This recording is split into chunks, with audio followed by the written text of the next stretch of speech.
Happy Monday, everyone. Happy Monday. How are you doing? For those of you who are on social media, you probably are aware that Facebook, Instagram are not working, but no problem. I am not about ready to let them get in my way of supporting you and helping you. Every Monday, I do my best to give you all some tips. And this month, because it's Breast Cancer Awareness Month, I'm going to be really focused in on sharing breast health tips because for a couple of reasons. I'm just going to get right into it. Yes. So for a couple of reasons. So when I was 20, my mom's sister, my aunt, she passed from breast cancer. And I miss her. It's been decades and I still miss her. And, it was a very small family that I came from. And it really affected, her daughter, my grandmother, my mom, right? It was a small family. So it was a big significant loss for everyone.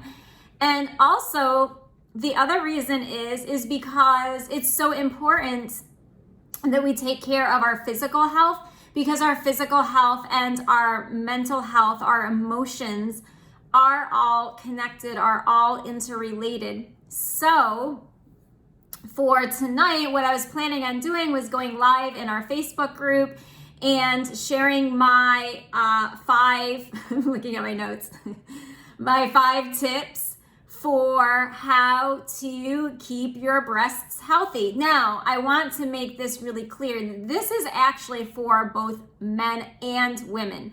Why? Because even though it's much less common and it's really almost rarely spoken about, men can also get breast cancer too.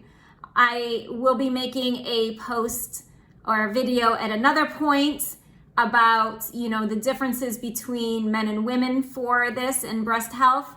I just have to do a little more research, but that's also not the point of this evening's video. So I do want you men who are listening to this to know that this actually is for you, because I want you healthy as much as I want the ladies healthy, physically. So tip number one for keeping your breasts healthy. Now, remember, of course, we can do everything. Let me go back. I'm going to backtrack a little bit. Let me go back to my aunt. No, she was very, very health conscious. When we would have dinners at my grandmother's, she would cringe when she saw me slather butter onto my mashed potatoes. I don't care. I know it's not good to have so much butter, but I love my mashed potatoes buttery, and then add gravy. It's so bad. It's not like I eat like that every day, but she would cringe, and she spoke to me privately, but then when that didn't work, she would then sometimes she'd speak to my mom. She'd be like, I'm concerned about Beth. Whatever, she's putting too much butter on her potatoes. Do something with your daughter. My mom was never able to do anything about that either. But what I'm saying is this, my point is this, that even though we do our best and we take care of our bodies and we do our best to be healthy, sometimes things just, for whatever reason, I have no idea why, some things are just not avoidable. But we can do our best to be proactive and reduce and minimize our chances and take care at least of what we can control, right? Because we can't always control our genetics, but we can make definite choices in our lifestyle that will, benefit us. And those are absolutely in our control. So tip one for, keeping your breasts healthy, reduce your sugar. So I found this surprising when I was doing some research. But for example, drinking a can of soda, in fact, you don't even have to drink the whole can of soda. It overall increases your risk for for just general overall cancer by 18%, and it increases your risk for breast cancer by 22%, which was wild to me. Now, obviously, if you had 1 can of soda or half a can of soda once for the whole year, that's not the point. That you'd be fine. I'm talking about if you're, on a regular basis consuming, sodas or anything sugary. We really want to reduce sugar because bacteria and everything, it grows in sugar. Sugar attracts viruses, bacteria, and both viruses and bacteria love sugar. And obviously we don't want these pathogens, I guess would be maybe the right medical term. I'm not a doctor, but we don't want these things growing in our bodies, right? We want to be healthy. So by reducing sugar and minimizing our sugar intake, we can reduce significantly our chances for developing cancer of any kind, including breast cancer. Number 2 tip is sleep. I have spoken about this before. You know what? I plan on speaking on it again because guess what? In November, it's going to be National Sleep Month. And so I'm going to talk about that more in the future. But when we sleep, our body repairs itself from the stresses that's, passed through it throughout the day. And so sleep is our best way to quickly heal and restore our bodies. So get your 8 hours of sleep and water. All right.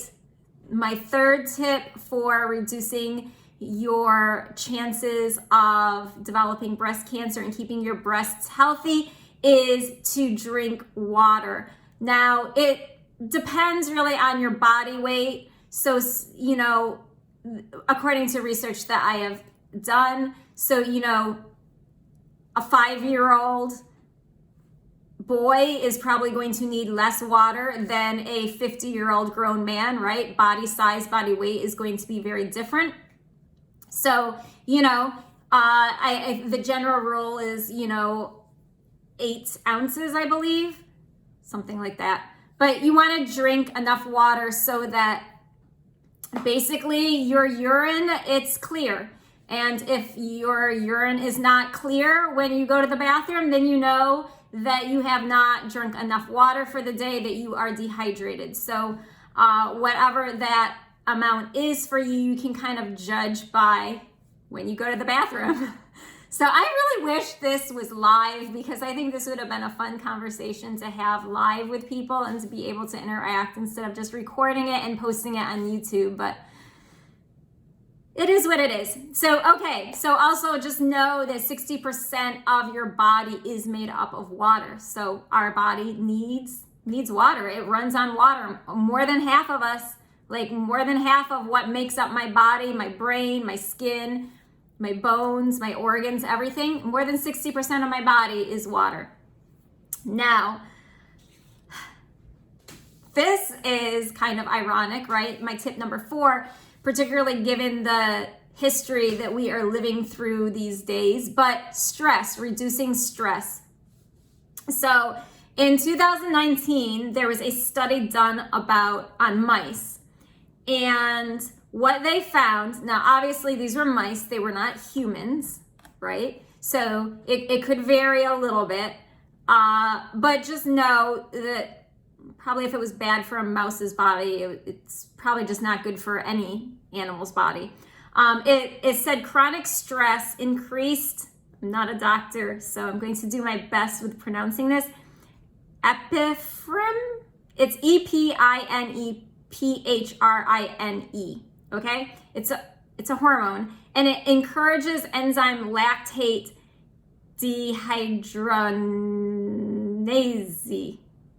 I'm gonna put this in the chat, in the comments underneath, so that you guys get this.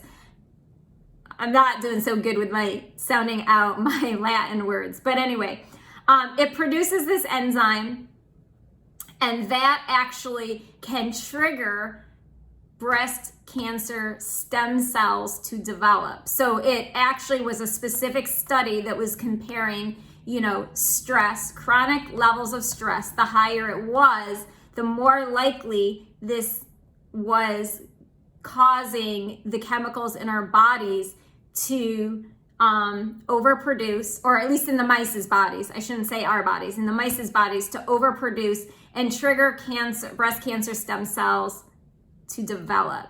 So this is going to be something else that I'm going to be talking about in a later video on, how to de-stress and lower chronic stress, because I know it is something that is bothering a lot of people, especially if you watch the news or anything a lot. You could be in panic mode or, hyper stress mode and just suspended there. So definitely reducing stress, that's something that I want to talk about at a later date.